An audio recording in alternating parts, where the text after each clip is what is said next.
ఇప్పుడు రాజగోపాల్ రెడ్డి ఏం గొంతమ్మ కోరిక అడుగుతలేడు. రాజగోపాల్ రెడ్డికి రేవంత్ రెడ్డి హామీ ఇచ్చిండు. భువనగిరి నుండి చామల కిరణ్ కుమార్ రెడ్డిని ఎంపీగా గెలిపించుకుంటే నీకు మంత్రి పదవి ఇస్తాను రాజగోపాల్ రెడ్డికి చెప్తే, రాజగోపాల్ రెడ్డి మస్తు తిరిగి పార్లమెంట్లో చామల కిరణ్ కుమార్ రెడ్డిని ఆయన ఎంపీగా గెలిపించుకున్నాడు. మరి మంత్రి పదవి ఇస్తా అన్నప్పుడు రాజగోపాల్ రెడ్డికి మంత్రి పదవి ఇవ్వాలి కదా. ఇప్పటిదాకా రేవంత్ రెడ్డి మంత్రి పదవి ముచ్చట లేదు. రేవంత్ రెడ్డి ఆపుతున్నాడు మంత్రి పదవి ఇవ్వకుండా, రాజగోపాల్ రెడ్డికి మంత్రి పదవి రాకుండా రేవంత్ రెడ్డి అడ్డం పడుతున్నది ఒక పెద్ద చర్చ.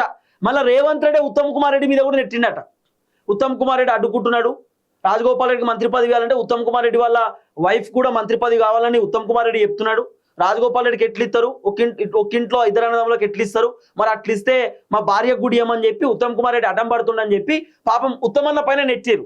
కానీ ఉత్తమ్ కుమార్ రెడ్డి కాదట. రియాలిటీలో తెలుసుకుంటే రేవంత్ రెడ్డి రాజగోపాల్ రెడ్డికి మంత్రి పదవి రాకుండా అడ్డం పడుతున్నది ఒక చర్చ.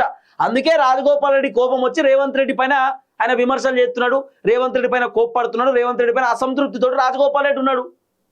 రేవంత్ రెడ్డిని పొద్దుగాల లేస్తే రాజగోపాల్ రెడ్డి ఎందుకు విమర్శలు చేస్తున్నాడు? రేవంత్ రెడ్డి రాజగోపాల్ రెడ్డికి మంత్రి పదవి రాకుండా చేస్తుండు కాబట్టి. సో క్లియర్ కదా.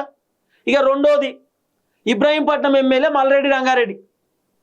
మల్రెడ్డి రంగారెడ్డి ఉమ్మడి మొత్తం హైదరాబాద్లో, కంప్లీట్ హైదరాబాద్లో ఉప ఎన్నికలప్పుడు గెలిచిరేమో కాంగ్రెస్, కానీ 2023 ఎన్నికలలో, అసెంబ్లీ ఎన్నికలలో మల్రెడ్డి రంగారెడ్డి మాత్రమే అంటే ఏది ఇబ్రాహీంపట్నం నుండి మల్రెడ్డి రంగారెడ్డి మాత్రమే గెలిచిండు.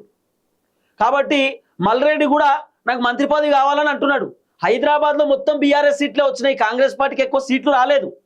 ఎక్కువైంది, ఒక్క సీట్ కూడా రాలేదు హైదరాబాద్లో. కానీ ఇబ్రాహీంపట్నం ఎమ్మెల్యే మల్రెడ్డి రంగారెడ్డి గెలిచిండు. ఎక్కడి నుండి? హైదరాబాద్లోనే ఇబ్రాహీంపట్నం మల్రెడ్డి రంగారెడ్డి ఎమ్మెల్యేగా గెలిచిండు. ఇప్పుడు మల్రెడ్డి రంగారెడ్డి ఏం చెప్తున్నాడు? మొత్తం హైదరాబాద్లో ఒక్క మంత్రి కూడా లేడు. హైదరాబాద్లో ఒక మంత్రి ఉండాలి. హైదరాబాద్లో మొత్తం బీఆర్ఎస్ పార్టీ ఎమ్మెల్యేలే ఉన్నారు. ఎమ్మెల్యేలు ఏమనుకుంటారట అంటే హైదరాబాద్ మొత్తం మనదే, ఒక్క మంత్రి కూడా లేడు ఇక్కడ, మనమే ఎమ్మెల్యేలం, మనమే మంత్రులం, మన ఇష్టం ఉన్నట్టు చేసుకోవాలని చెప్పి బీఆర్ఎస్ పార్టీ ఎమ్మెల్యేలు మంత్రుల లెక్క ఫీల్ అవుతురు. బీఆర్ఎస్ పార్టీ ఎమ్మెల్యేలు ముఖ్యమంత్రి లెక్క ఫీల్ అవుతురు. కాబట్టి వాళ్ళకు ఒక మంత్రి ఉండాలి. మంత్రి ఉండాలంటే ఇక్కడ హైదరాబాద్ నుండి కాంగ్రెస్ పార్టీ ఒక మంత్రి పెట్టాలనేటటువంటి ఆలోచనతోటి మల్రెడ్డి రంగారెడ్డి కూడా నాకు మంత్రి పదవి ఇవ్వండి అని చెప్తున్నాడు.